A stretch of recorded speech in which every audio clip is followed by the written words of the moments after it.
Hey guys, welcome back to the channel. I know it has been, God, I don't know, how long has it been, Liam, since I uploaded a video? 6-8 months at least. Sorry guys, it's been a busy year. Kids growing up, stuff going on. But today is a great day because me and Liam, yeah, can you tell he's gotten bigger? Anyway, we are out here at the hunting grounds and it is time to set up the feeder and the deer blinds. It is now like the 5th of September. So we have just under a month before bow season kicks off here in Oklahoma. And we had a plan to kind of change our hunting area. We found a few other hunting areas in our old hunting spots. They're on the same land, but they're like further down in different right of ways. We found deer trails, a lot better places to set up.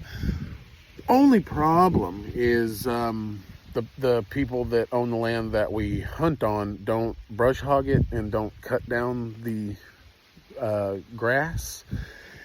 And the grass has grown up pretty far where we can't get into it. Now, they may cut it probably when it gets closer to deer season or something like that. I'm not really 100% sure, but we just went to the old hunting place, which is down, not old hunting place. We're at the old hunting place just further in from where we hunted last year. But the other spot that we had found, on another property just a couple miles from here, the grass and stuff has grown up so far like we can't get down into it.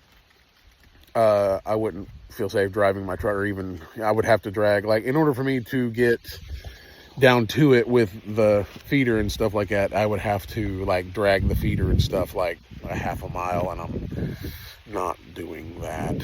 So, and I don't have a side-by-side or a four-wheeler. I wish I did, but if I did, it'd make it a lot easier. But the good thing is we found, after doing some research and stuff last year, we found like a tree line. That the reason we didn't see so many deer from where we hunted at last year, which was kind of an open field, there was a tree line just to the west or east of where we hunted. So back over, basically in front of us, but about another quarter of a mile away, that the deer loved to come across, and they would skirt right past us. So it wasn't that the deer weren't there, it's just that they were skirting past us under the cover of the trees and high grass in that area, and we just didn't see them.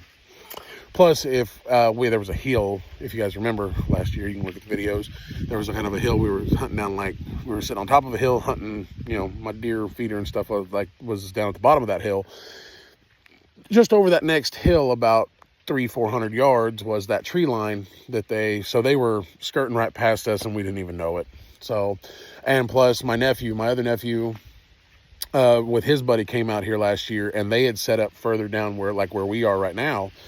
And he said every time that he was sitting in that deer blind, he would always see deer shooting out of this tree line. So, and it is a thick tree line coming back from, there's a pond way down there that like you can't necessarily get to unless you got like a side-by-side, but even then it'd be really treacherous to get to. But they come up this way heading towards the lake, which is down south of us. So, and we found out where there's this tree line right here, and I'll kind of show you right over there. That tree line, it goes all the way down that hill, down to that pond, kind of comes out right there at that pond. Well, they follow that tree line and come up, and they pop out of this little area right here, it looks like, because there is a bunch of bed down area right here. This may not be their primary bedding area, because usually they'll like thicker cover for that, so it's probably way down there, but you can see where they've laid down in here a couple times this year so far, and you can see a ton of just trail. Like, you can see where all the grass has been knocked down with them walking through and everything. So that's what they're doing. They're following that tree line coming right up, popping out of there, following this tree line, just going straight up that way. So what we're kind of figuring what we're going to do is, I found this little spot right over here, and they come out of that tree line coming up this way and then cross the road right here. So, or right in this area. So I'm going to put probably that deer feeder right over there, and then the timed one. And then we're probably going to put the deer blind right over there, right where those bushes are and those little purple flowers and stuff, right in between those two little hills right there. And kind of brush it in, hopefully, If not, because I was gonna think about putting it up on top of like side of this hill and stuff like that, but I don't know what's in that grass. Not like snakes or anything like that, but I mean there could be some big holes. Sorry, not hills, big holes. There could be those rocks and stuff. I'm not sure exactly what's in there, so we'll kind of have to wait until the grass dies down and stuff like that, or somebody comes out here and mows it, which they might. And then maybe we'll set up a different deer blind, maybe move the deer blind from there up to the side of the hill or something like that, or maybe even put it back over this way. I don't know. Just right now, we're just trying to get the feeder and stuff out, get them coming to that feeder. The only thing is I don't know if I have my my trail camera, but I'm not 100% sure if I have the stake for it. And where the deer feeder is going to be set up, there's like no tree right around it, so it's like, although I could set up the feeder right here. That way they come, right here. That way they come out and come across the road and get stuck right here at the feeder, and I can put the camera on that tree right there. Maybe. But we're going to get to work. It is kind of overcast. It is cool. Like, it's actually kind of cold out here right now. It's probably, the temperature's dropped. Probably got rain coming in, so we want to get this kind of going. So we're going to get that going, and we'll check back with you here in a minute. Okay guys, well, a little bit of delay. We have had it raining for like the last 30 minutes or so. So we got the deer feeder kind of set up, and then it started raining on us, so we had to wait for like 20-30 minutes. Finally, I just said, well, I'm gonna go ahead and feed it. It's not raining too hard. I got it all set up, and the game camera right over there on the tree. And the only thing about it is, the only thing that sucks is the the battery. I didn't take it in. This was like a last minute thing. I didn't realize I was doing that today, setting this whole stuff up. So I didn't charge any of my battery for the deer feeder, but it has a solar charger that worked perfect last year, and the battery that's in it allowed me to set the timer and everything like that, but it didn't have enough juice to go ahead and do a test feed. So I took our last bag I had 5 bags of feed, so I took 1 bag, which I was going to put in a gravity feeder, but I don't have any place really to set that gravity feeder up, which is fine. So what I'm going to do, what I did is I spread all of that feed around the feeder where normally it would come out.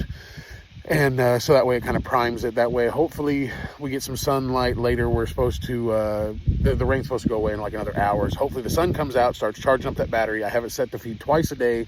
One time right now at like 6:30 in the morning, then like 5:30 in the evening, just for like 5 seconds, low tumbler. So just to kind of get them to come into that area. I want to see if they come in here pretty good. Hopefully there is a little bit of light out. It takes every bit of sunlight that it gets to charge that battery. So hopefully it's charging it right now, and by 5:30 it'll have enough juice to go ahead and do a feed tonight. And then at least, starting tomorrow, if not, whatever sunlight it gets today, it'll charge up that battery. And then first thing tomorrow, it may not feed at 6:30 in the morning, but it's supposed to be bright and sunny tomorrow. It's supposed to be like 78, 80 degrees. So, I mean, yeah, it's perfect. It's facing towards the east. So as soon as that sun starts coming up and all the way until it goes down in the evening, it will charge up that battery. So, I mean, I will check the cameras and stuff. Hopefully we got some deer coming into it tonight and tomorrow. Never know. But I mean, I know that if we do have deer coming into it today and tomorrow and stuff like that, and then all of a sudden they just stop, not too uncommon, but that usually probably means that the feed's kind of dried up and they're kind of bypassing that feeder. So I would just have to come back out here, bring a charged battery and hook it up, and we'll be good. So yeah, but we got the deer blind. We're gonna go ahead and get it set up, even though it's cold.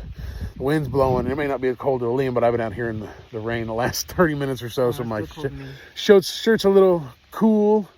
But I figure we weren't gonna do that, and then as soon as the rain stopped, I was like, well, I don't know when I'm gonna be able to come back up here for another week or two. So, and I don't want to have all this just sitting in the back of the truck. So we're gonna get this deer blind set up right here in this little area right here.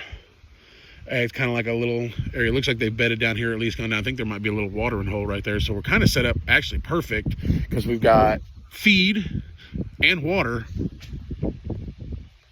So they may be coming into this area more than we thought. So, but we're going to get this set up, and then we'll catch you back when we get it all set up. And there we go, guys. Got it all set up. I'll give you a peek inside. It's got 3 full panels of the see-through right there. Really good. And we got the weather tie downs out because it is kind of in an open area. So there's not a lot of wind breaks. So I guess, you know, you should always put those out anyway, whenever you put a deer blind up.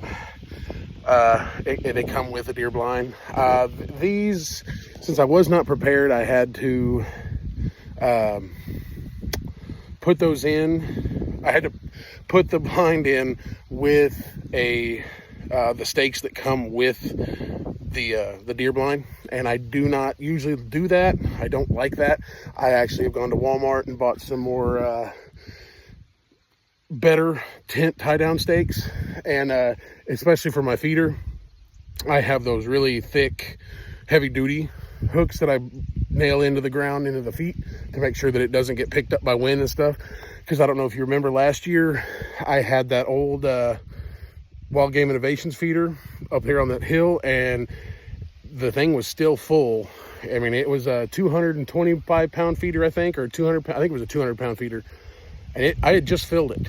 And not 2 days later, we had some really heavy wind come through, like tornado type winds come through and hit this area. And it wasn't a tornado, but they were like downdrafts and microbursts. And it lifted that 220 pound, 200 pound full feeder and threw it about 5 yards and broke it. That's why I had to get the new one. And that one's smaller to the ground. It's made out of metal. So, I mean, but I still don't want it to get thrown everywhere. So, yeah, that's the one thing. We have this field. And like I said, there is the tree line that they follow. So we've got that deer feeder set up just right across from that tree line where they come up, and I think there's a little watering hole right behind our deer blind here. So they're probably coming right up through here, past that feeder, up that hill, following that tree line all the way down to the lake. So we should have set up in a really prime spot. We're right on a deer trail. I know that, in all honesty, I think that I should probably have moved my deer blind somewhere else, like maybe on the other side where by those trees, to catch them coming out. That way they're not going to see me coming into the deer blind and, you know, coming into the deer feeder. They're not going to see me in my blind. But right now, this is what we got to work with. And I may be able, because if I do on the other side, because this is the road that comes right through here. I mean, it's not an actual traveled road very much, but if anybody's walking down through here or riding their ATV or anything, it's going to be right here. This is private land, but still, people still do come down here. There's a lot of people that come down through here. But maybe I will set another blind. Like if I can maybe come down here with like some clippers and a machete or something like that and clear out a spot just back on that other side, or maybe over here, that I'd get a good shot, you know, down at my deer feeder.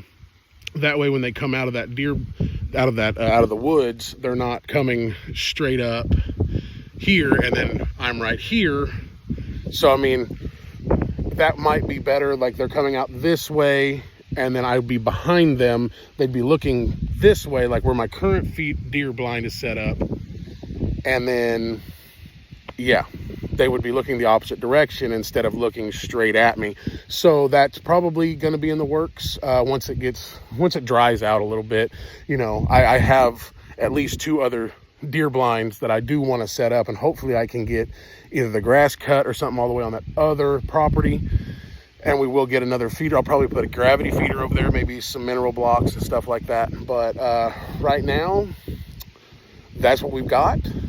Me and Liam are going to get the heck out of here before it starts raining again. I know that I haven't uploaded in months, and I'm sorry for that. It's been a heck of a year. Liam has been hurt.